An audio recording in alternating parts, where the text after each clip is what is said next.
주님을 찬양하는 것 같은 그런 꽃을 또 이렇게 보면서 왔는데, 어제 잠깐 우리가 야외에 나가서 나눴던 어떤 말인 것 같아요.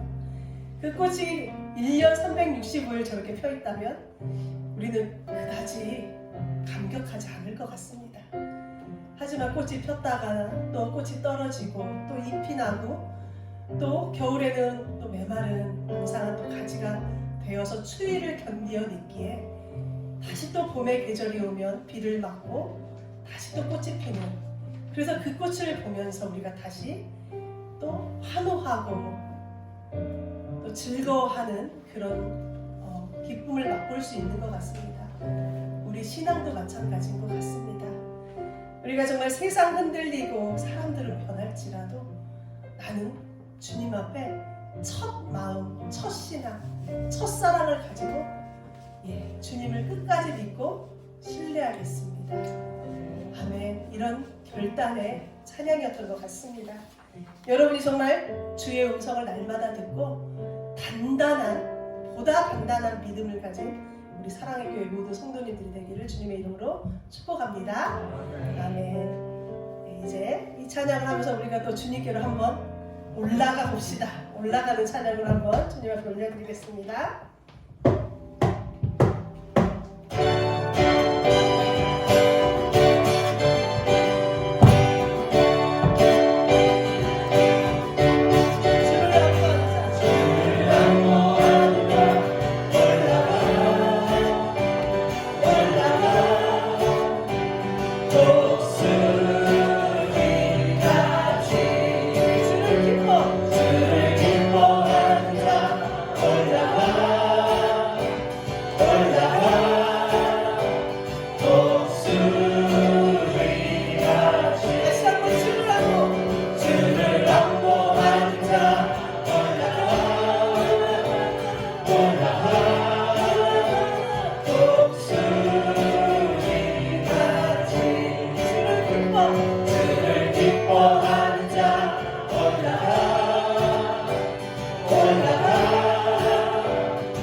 쉬울까요? 주님을 사랑하는 게 쉬울까요? 주님을 바라보는 게 쉬울까요?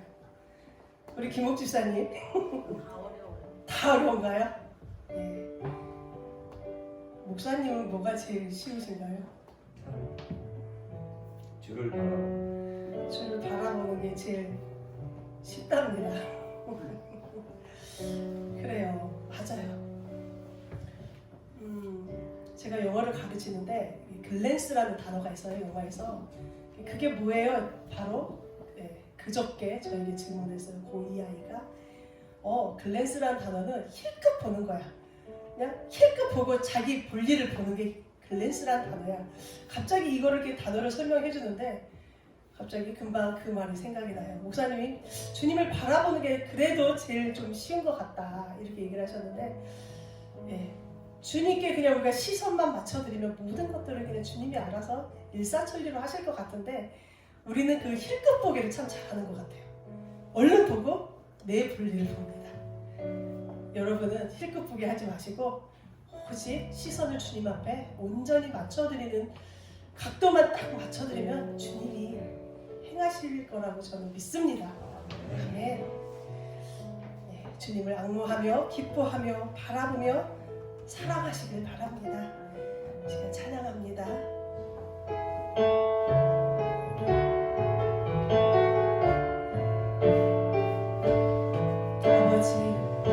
아버지 당신의 마음이 있는 곳에 나의 마음이 있기를 원해요. 아버지 당신의 눈물이 고인 곳에 나의 눈물이 고이길 원해요. 아버지 당신을 바라보는 영혼에게 나의 두 눈이 향하길 원해요. 아버지 당신이 울고 있는 어두운 땅에 나의 두 발을 향하길 원해요. 나의 마음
4장 14절에서 16절까지 말씀 우리 함께 같이 한 마음으로 말씀을 읽도록 하겠습니다. 시작.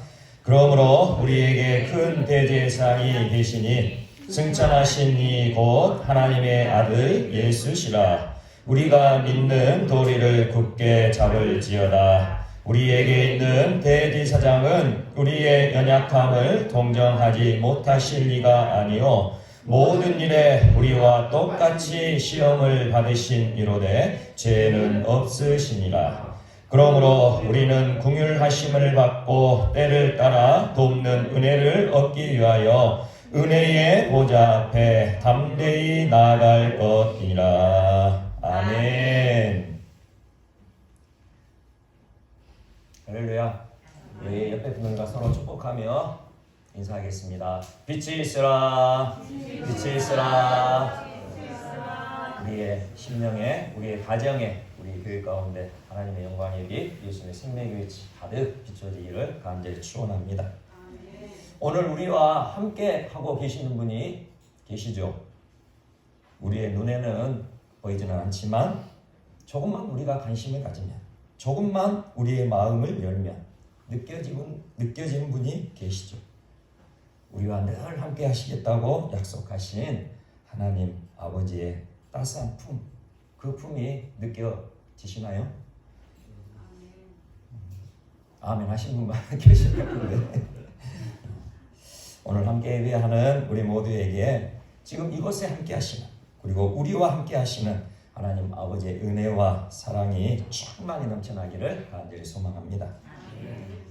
제가 그저께 오전에 이렇게 운동을 하러 밖에 나갔는데 산에 오르는 길목에 아이들이 이렇게 한 20명 꽤 많이 이렇게 있더라고요. 자세히 보니까 선생님과 함께 무궁화꽃이 피었습니다. 그 놀이를 이렇게 한 나무 아래에서 하고 있더라고요. 보니까 한 초등학교 한 1학년 정도 되는 것 같아요. 여선생님 한 분과 함께 이렇게 무궁화꽃이 피었습니다. 그 놀이를 즐겁게 하는 것을 봤어요. 그러면 생각되어지는 것이 그 아이들과 함께하는 그 여선생님, 그 마음은 어떠실까 생각이 들었어요. 그 여선생님이 그 아이들과 함께하는 시간, 이제 아마 정확히는 잘 모르겠지만 이 초등학교 수업 시간에 이렇게 밖에 나가서 야외로 이렇게 수업하는 시간도 있는 것 같아요. 저희 어릴 적 기억에는 그런 시간이 없으면 같았는데 요즘에는 그런 시간이 있는 것 같은데, 그렇게 어린 아이들, 초등학교 한 1학년 되는 그런 아이들과 밖에서 그 놀이를 하는 그 선생님의 마음, 전쟁터와 같은 그런 마음일까, 아니면 놀이터에서 놀고 있는 마음일까, 그런 생각이 듭니다. 어린아이들과 함께하는 그 시간이 즐거운 시간이면 마치 놀이터에서 놀고 있는 그런 마음일 것이고, 그 어린아이들과 함께하는 시간이 어찌할 수 없어서 내가 초등학교 1학년 담임이 돼가지고 저 아이들과 저렇게 놀아줘야 된다니 그런 마음을 가지고 있다면 전쟁터와 같은 그런 마음을 가지고 그 시간을 보내게 될 것입니다. 우리도 마찬가지겠죠. 우리가 하루하루를 살아가면서 내가 어떤 마음과 어떤 생각을 가지고 생활하느냐에 따라 우리의 삶은 정말로 달라지게 될 거예요. 똑같은 장소이고 똑같은 여건에서 살아가지만 어떤 사람은 전쟁터와 같고 어떤 사람은 놀이터와 같다면 과연 어떤 사람의 그 앞날에 밝은 빛이 비춰지게 될 거예요. 어떤 사람의 그 앞길에 서광이 비춰지게 될까요? 전쟁터와 같은 마음, 아니면 놀이터와 같은 마음. 과연 어떤 마음을 가진 사람이 희망의 진족 속에 행복한 인생을 살아가는 그런 삶이 되어질까요? 이 땅에서 살아가신 예수님의 인생을 보면 결코 쉽지 않은 삶을 사셨어요. 우리가 말씀을 보게 되면 예수님의 그 공생의 삶, 늘 환대와 늘 호의와 늘 축제만 있었던 것은 아니었어요. 오히려 어떻게 하면 저 예수를 잡아 죽일까? 어떻게 잡아, 좀 심한 말로 잡아 족칠 수 있을까? 온통 그 생각으로만 가득 차 있는 바리새인들과 종교 지도자들의 모함과 음해 속에서 생활하신 분이 예수님이셨어요. 하나님 나라의 복음, 천국 복음, 구원의 복음, 생명의 복음을 전할 때에는 사람들에게 외면당하고 무시당하는 때도 많았습니다. 심지어 이웃 동네 사람들이었던 나사렛 지역의 사람들은 예수님을 낭떠러지에 떨어뜨려 죽이려고까지 했습니다. 그런데도 예수님은 이 땅에서 살아가실 때에 분명한 삶의 모습을 우리에게 보여주셨습니다. 누가복음을 보니까 예수님의 삶의 자세를 한 단어로 선명하게 알려주고 있더라고요. 예수님은 이 땅에서 살아가실 때에 여행하는 사람처럼 사셨다는 거예요. 한번 생각해 보세요. 여행 가는데 짜증내는 사람 있을까요? 좋은 데로 여행 가는데 한숨 짓는 사람 있을까요? 누가복음 13장 22절입니다. 예수께서 각 성, 각 마을로 다니사 가르치시며 예루살렘으로 여행하시더니. 예수님이 여행하셨다요. 그런데 지금 예수께서 각 성, 각 마을로 다니사 가르치시며 예루살렘으로 여행하시더니. 지금 예수님이 예루살렘으로 여행 가시는데 이 예루살렘은 어떤 곳입니까? 예수님을 죽이려고 음해하는 세력들이 가득한 곳이 예루살렘이었어요. 바리새인들이 가득하고 종교 지도자들이 가득하고 모함과 박해로 가득한 예루살렘으로 들어가신 예수님의 마음, 그 마음이 어떻게 여행하는 그 심정이셨을까 생각해 보게 됩니다. 예수님은 어떻게 이런 마음을 가지실 수가 있을까요? 예수님도 우리와 똑같은 육신을 가졌고 우리와 똑같은 성정을 가지신 사람이셨어요. 그러셨는데 어떻게 쉽지 않은 인생을 사시면서 여행처럼 살아가실 수 있냐는 거죠. 이 모든 것이 하나님 아버지의 은혜임을 알게 됩니다. 예수님과 함께 하셨던 하나님의 은혜로만, 하나님의 은혜 아니면 이것을 설명할 방법이 없다는 것이죠. 예수님은 하나님께서 자기 자신을 이 땅에 보내셨고 하나님 아버지께서 늘 함께하고 계심을 믿고 의지하였던 것입니다. 요한복음 8장 29절에서 예수님이 친히 이렇게 고백하셨어요. 나를 보내시는 이가 나와 함께 하시도다. 나는 항상 그가 기뻐하시는 일을 행함으로 나를 혼자 두지 아니하셨느니라. 예수님을 보내신 이가 누구셨습니까? 하나님 아버지시죠. 나를 보내신 이 하나님 아버지가 나와 함께 하시도다. 나는 항상 하나님이 기뻐하시는 일을 행함으로 하나님이 나를 혼자 두지 아니하셨느니라. 예수님은 하나님 아버지께서 예수님 자신을 홀로 두지 않으셨음을 항상 알고 계셨고 믿으셨고 의지하셨던 거예요. 나를 혼자 두지 아니하셨느니라. 이스라엘 백성들이 하나님 앞에 올바른 신앙을 지키지 못하여 비참하게 바벨론 이방 국가에 이방 제국의 포로로 잡혀갔던 적이 있었습니다. 이렇게 바벨론으로 포로 잡혀갔던 유대인들 중에 다니엘이라는 소년과 또 다니엘의 3명의 친구들이 있었어요. 사드락, 메삭, 아벳느고라는 이름을 가진 친구들이죠. 이들은 비록 나이가 어렸습니다. 정확히 나이가 몇 살이었는지는 모르지만 소년이었어요. 그러나 비록 어린 나이 소년이었지만 이들은 하나님을 사랑하고 하나님을 예배하는 신앙을 올바로 가졌던 소년들이었어요. 자신의 생명이 위태로워질지라도 그것을 알았을지라도 우상에게 제사한 그 음식, 맛있는 음식, 먹음직스러운 음식, 기름진 음식, 그 음식을 먹지 않고 오로지 채소만 먹겠다. 그렇게 결단한 다니엘과 세 친구들을 하나님께서 붙들어 주셨죠. 오히려 하나님께서 그들을 더 건강하게 하셨고 하나님이 그들에게 지혜를 주셨고 명철을 주셨고 능력을 주셔서 오히려 그 이방 나라 바벨론 제국을 다스리고 이끌어가는 높은 자리까지 오르도록 그렇게 역사하셨습니다. 그러던 중에 바벨론의 느부갓네살 왕이 어명을 내립니다. 그 당시 왕의 어명은 그 누구도 불순종할 수가 없는 그런 명령이죠. 무슨 명령을 내렸냐면 무려 높이가 27m나 되는 금신상을 만들어 놓고 이 금신상에 절하지 않는 사람은 그 어떠한 사람이라도 다 풀무불에 던져 죽일 것이다. 그렇게 엄포하였던 거예요. 바벨론에 사는 사람들은 지고아를 막론하고 남녀노소를 막론하고 모두 다 느부갓네살 왕의 이 엄포에 벌벌 떨며 금신상에 절할 수밖에 없었어요. 왜죠? 금신상에 절하지 않으면 곧장 풀무불에 던져 죽을 것이 불보듯 뻔하니 그럴 수밖에 없는 거죠.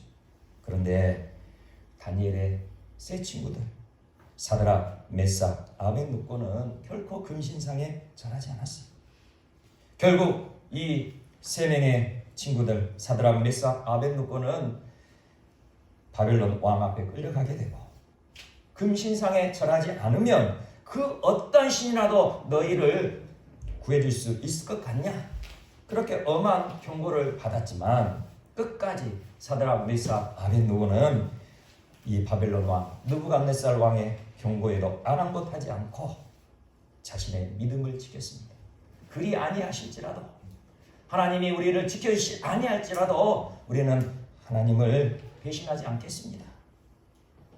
화가 머리끝까지 솟구친 느부갓네살 왕은 그들을 무려 7배나 더 뜨거운 풀무불에 던져 넣어라 그렇게 명령하였죠. 이 7배나 뜨거운 풀무불 얼마나 맹렬하든지 사드락, 메삭, 아벳느고를 붙들고 간 옆에 군졸들이 먼저 불에 타 죽어버릴 정도였어요.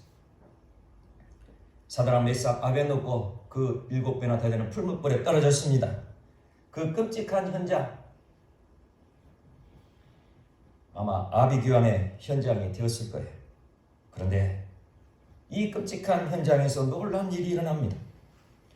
7배나 더 되는 풀무불 속에 던져진 사드락, 메삭, 아벳느고가 불타지 않고 그 불꽃 가운데 걸어다니는 거예요. 아마 제가 생각하기로는 사드락, 메삭, 아벳느고는 인류 최초의 불쇼를 경험했던 사람들이었던 것 같아요. 게다가 이 풀무불 속에 던져진 사람은 분명 3명이었어요. 사드락, 메삭, 아벳느고 분명 3명이었는데 이 바벨론 느부갓네살 왕이 그 불 속을 바라보니까 4명의 사람이 그 불 가운데로 걸어 다니는 거예요. 너무나도 희한한 광경이죠. 그래서 이 광경을 본 느부갓네살 왕이 이렇게 소리쳤어요. 왕이 또 말하 이르되 내가 보니 결박되지 아니한 4사람이 불 가운데로 다니는데 상하지도 아니하였고 그 넷째의 모양은 신들의 아들과 같도다. 아멘. 결국은 불타서 죽지 않은 사드락, 메삭, 아벳느고는 풀무불 밖으로 걸어 나오게 됩니다. 세상에 이런 일이 어찌 있을 수 있겠습니까? 게다가 이 사드락, 메삭, 아벳느고 머리털 하나, 눈썹 하나 그을리지 않았다는 거예요. 그 증언이 성경에 분명히 있습니다. 다니엘 3장 27절 총독과 지사와 행정관과 왕의 모사들이 모여 이 사람들을 본즉 불이 능히 그들의 몸을 해하지 못하였고 머리털도 그을리지 아니하였고 겉옷 빛도 변하지 아니하였고 불탄 냄새도 없었다. 이 놀라운 현장의 증인들 느부갓네살 왕 혼자가 아니었다는 거예요. 총독도 받고 지사도 받고 행정관도 받고 왕의 모사들 수많은 사람들이 이 기적의 현장을 봤다는 거예요. 얼마나 놀라운 일입니까? 우리 이성으로 어떻게 이것을 이해할 수 있겠습니까?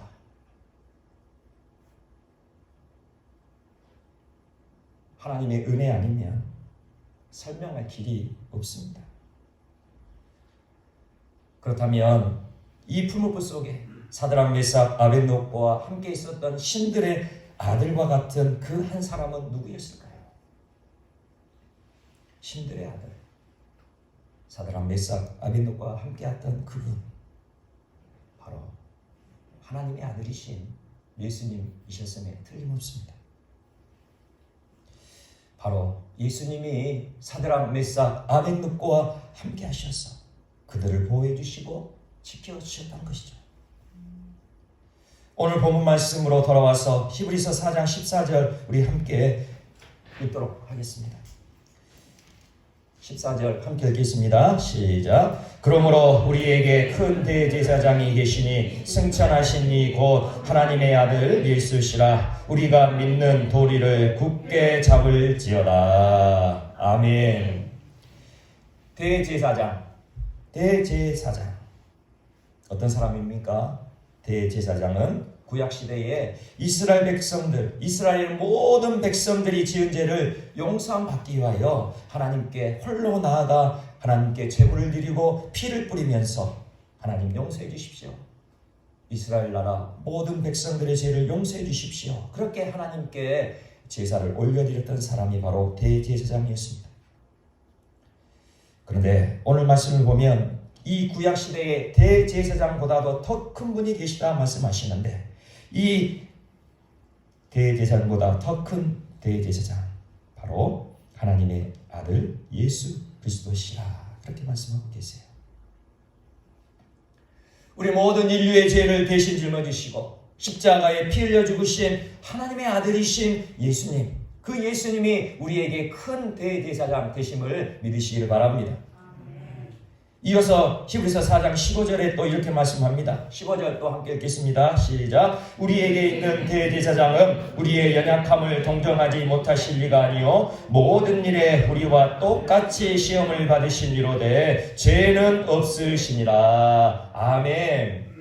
우리의 모든 죄를 담당하신 대제사장이신 예수님이 우리의 연약함을 너무나도 잘 아시고 이해하고 계신다는 거죠.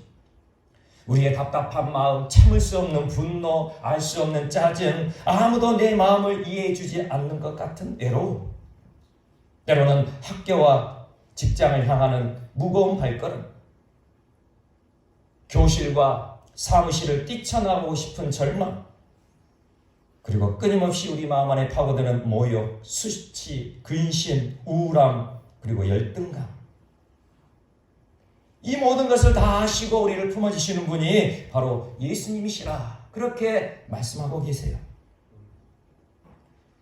예수님은 우리 인간의 몸, 우리와 똑같은 육신의 몸을 입고 오셔서 우리 사람들이 당해야 할 그 모든 고난과 고통과 아픔을 다 당하셨던 분임을 명심하시기 바랍니다. 우리가 인생을 살아갈 때에 위로를 받으신 적 있죠? 그렇잖아요.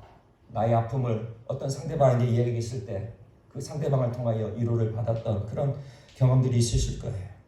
또 나의 마음을 하나님 앞에 고백했을 때 하나님께서 나의 마음을 싸매 주시는 정말 그 은혜 가운데 위로를 받으셨던 적도 있을 거예요. 그런데 진정한 위로, 참으로 우리가 느낄 수 있었던 그 진정한 위로는 어디에서 경험하셨습니까? 진정한 위로.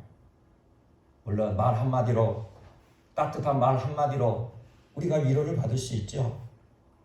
그러나 진정한 위로는 내가 받은 이 상처와 내가 당하고 있는 이 고통과 내가 지금 겪고 있는 이 고난을 똑같이 겪어본 그 한 사람이 나를 그저 안아주기만 해도 받을 수 있는 것이 진정한 위로 아니겠습니까? 내가 겪고 있는 이 아픔, 이 고통, 이 슬픔, 저 사람도 똑같이 겪었어요. 그런데 저 사람이 나에게 찾아와 그저 나를 안아주는 거예요. 당신의 아픔을, 당신의 상처를, 당신의 고통을 내가 다 압니다. 나도 경험해 봤어요.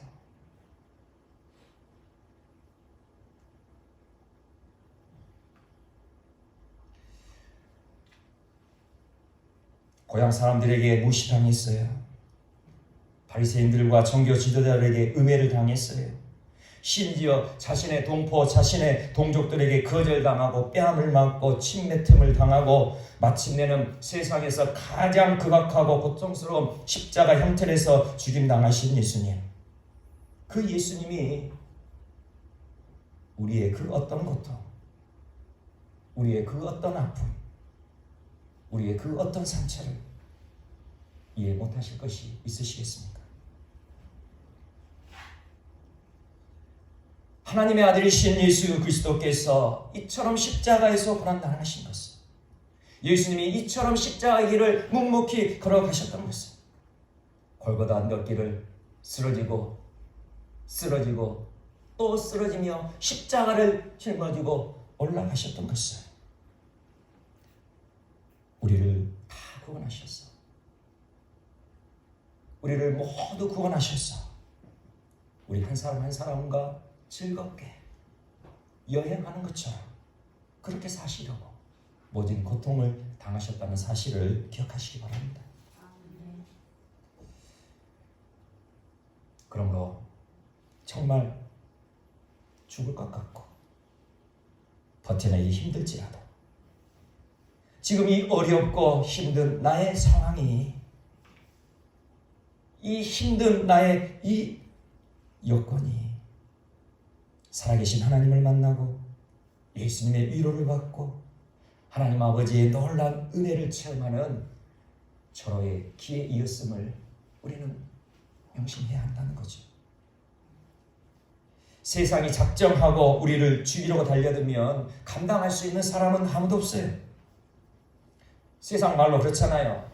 검찰이 또 경찰이 작정하고 달려들면 감옥 안 갈 사람 단 한 사람도 없다, 그렇게 말하는 것처럼 세상이 작정하고 우리를 시험하고 우리에게 달려들면 풀무불에 내던져질 수밖에 없는 인생이 우리의 인생임을 기억하시기 바랍니다. 믿음이 있어도 풀무불에 던져질 수 있다는 거예요.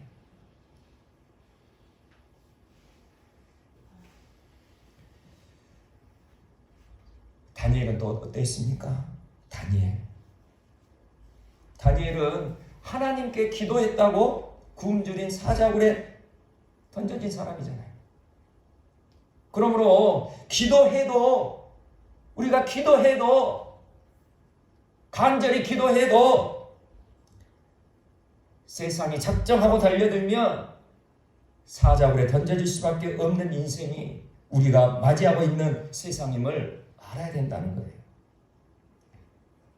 우리가 인생을 살다 보면 정말 내가 불구덩이에 떨어졌구나 싶을 때가 있다는 거죠. 때로는 그냥 불구덩이도 아니잖아요. 믿음으로 살고 기도로 살려 하는데 오히려 7배나 더한 불구덩이에 떨어질 때가 있다는 거예요. 그런데요, 내 자신이 7배나 더한 불구덩이에 떨어졌을 때 그때가 기회라는 것입니다. 내가 불구덩이에 떨어졌을 때 살아계신 예수님을 만나게 되고 살아계신 하나님께서 나를 지켜주시는 그 놀라운 은혜를 받게 된다는 사실을 명심하시기 바랍니다. 우리가 평안할 때, 우리가 잘 되고 있을 때, 그때는 하나님의 은혜를 경험하는 때가 아니죠. 그저 내 가진 것, 내 자랑으로 그렇게 살아갈 뿐입니다. 사드락, 메삭, 아벳느고, 만약 그들이 믿음을 지키기 위해 그 풀무불에 떨어지지 않았다면 그들은 결코 예수님을 만나지 못했을 거예요. 구약시대에 예수님을 만났다는 것, 어떻게 보면 지금의 신약시대보다 더 놀라운 은혜 아니겠습니까? 신약시대야 예수님이 이 땅에 오셔서 십자가에 죽으시고 부활하시고 다시 살아나셔서 성령으로 예수님을 믿는 그리스도인들에게 와 계시지만, 구약시대에는 예수님이라는 이름 자체가 기록되지 않는 그런 시대였잖아요. 그러니 그러한 시대에 예수님을 만난다는 거 너무나도 놀라운 은혜죠. 그 누구도 경험할 수 없는 특별한 은혜인 거예요. 7배나 더 되는 풀무불 속에 경험할 수 있는 놀라운 은혜인 거죠. 그저 세상의 신 앞에 굴복하여 굽신거린 대가로 던져진 떡 몇 조각 그거 얻어먹고 즐거워하는 인생이 되어서는 안 될 것입니다. 세상과 맞서 싸우는 일 그리 쉽지만은 않은 일이에요.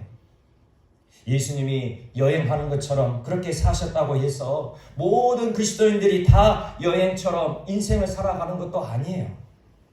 그러기에 이 자리에 함께하는 우리 모든 지체들, 우리 사랑교회 모든 지체들이 믿음의 눈이 더 열어지기를 간절히 소망합니다. 믿음의 눈이 열어져야 한다는 거예요. 불타 죽을 수밖에 없는 절망적인 상황에서도 결코 믿음을 포기하지 않는 담대함이 우리에게 있어야 할 줄 믿습니다. 7배나 뜨거운 풀무불에 떨어졌더라도 예수님께서 함께 하시며 살아계신 예수님이 함께 하시며 하나님의 아들이신 예수 그리스도께서 그 풀무불 속에 함께하고 계신다면 우리는 죽지 않습니다. 우리는 망하지 않아요. 우리는 실패하지 않습니다. 오히려 놀랍게 역사하시는 예수님의 그 품에 안기게 될 거예요. 예수님이 함께 하셔서 그 풀무불 속에서도 머리털 하나, 눈썹 하나 걸리지 않도록 지켜주신다. 그 믿음을 붙드는 우리 모두가 되시기를 간절히 소망합니다. 하지만 세상은 늘 우리에게 이렇게 외쳐요. 풀무불에 들어가면 너는 완전히 숫덩이가 돼. 죽어. 망한다고. 그러니 세상 신에 엎드려 절해야만 해.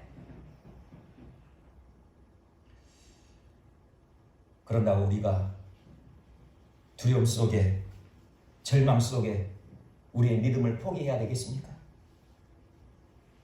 사랑하는 여러분, 절대 속지 마세요. 우리는 풀무불 속에 들어가도 타 죽지 않습니다. 7배나 더 되는 풀무불 속에서도 우리는 안전할 수 있다는 거예요. 우리는 7배나 더 되는 풀무불 속에서 여행하는 사람처럼 살아갈 수 있어요. 여행하는 것처럼 인생을 사셨던 예수님, 그 예수님을 우리가 바라본다면 여행처럼 인생을 살아가셨던 그 예수님과 함께 동행하며 그렇게 살아갈 수 있다면 우리도 얼마든지 우리의 인생을 여행처럼 살아갈 수 있는 거예요. 우리의 인생길에 그 어떤 풀무불, 환랑, 풍파, 폭풍과 몰아쳐도 우리는 안전합니다. 7배나 더 되는 그 풀무불 속에서도 머리털 하나, 눈썹 하나 그을리지 않아요. 오히려 우리는 7배나 더 되는 풀무불 속에서 예수님과 함께 그 누구도 경험하지 못한 화려한 불쇼를 만끽하게 될 거예요. 그리고 간증을 하겠죠.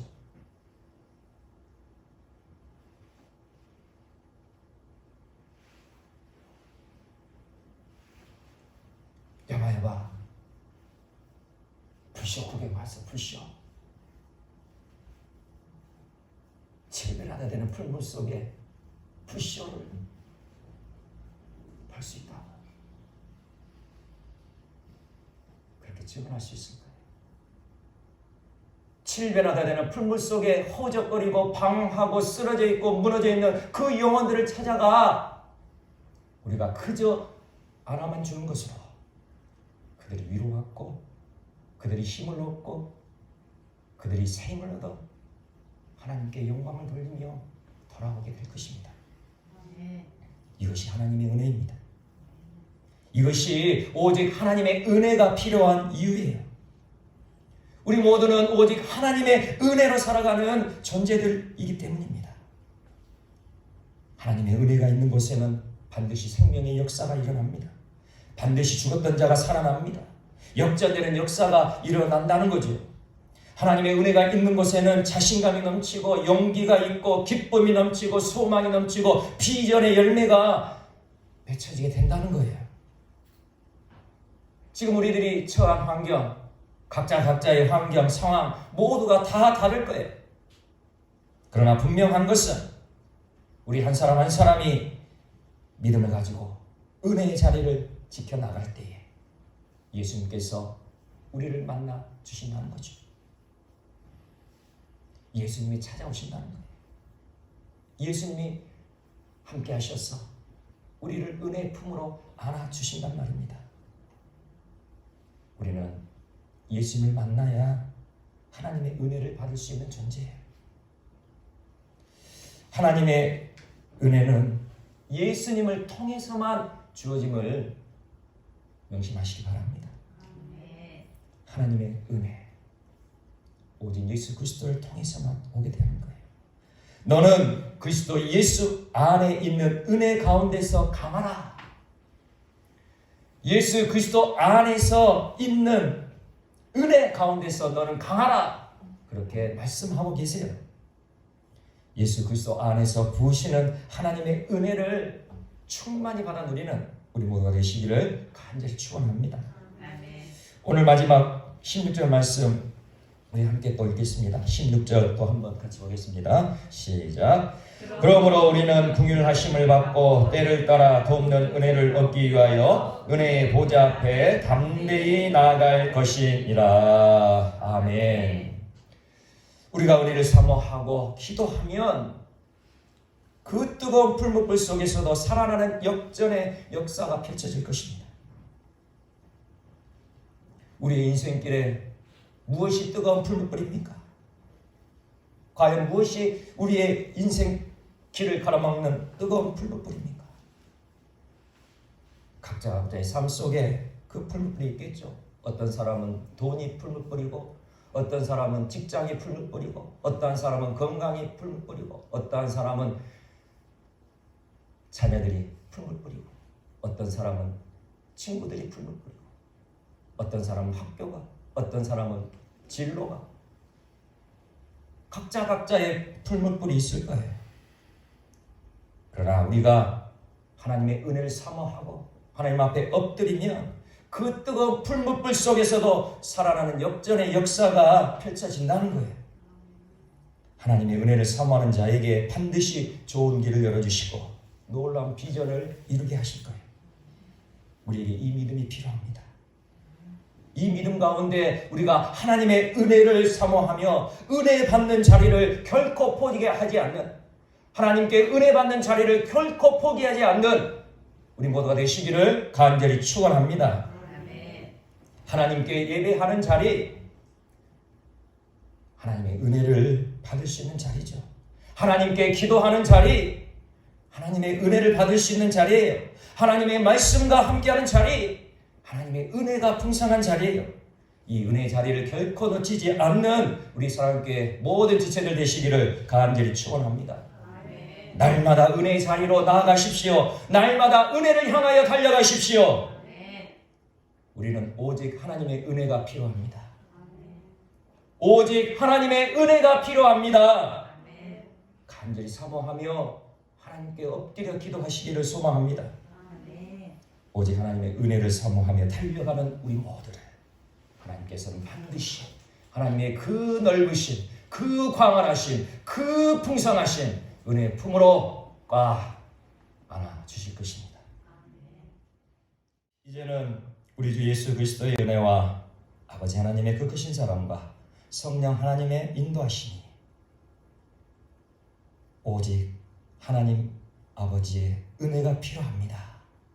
이 간절한 소망을 가지고, 이 간절한 마음을 가지고 주 앞에 모여 하나님께 예배하는 모든 지체들 머리 위에와 우리 가정 위에와 우리 기업 위에 영원토록 함께 하여 주시옵기를 간절히 축원하옵나이다. 아멘.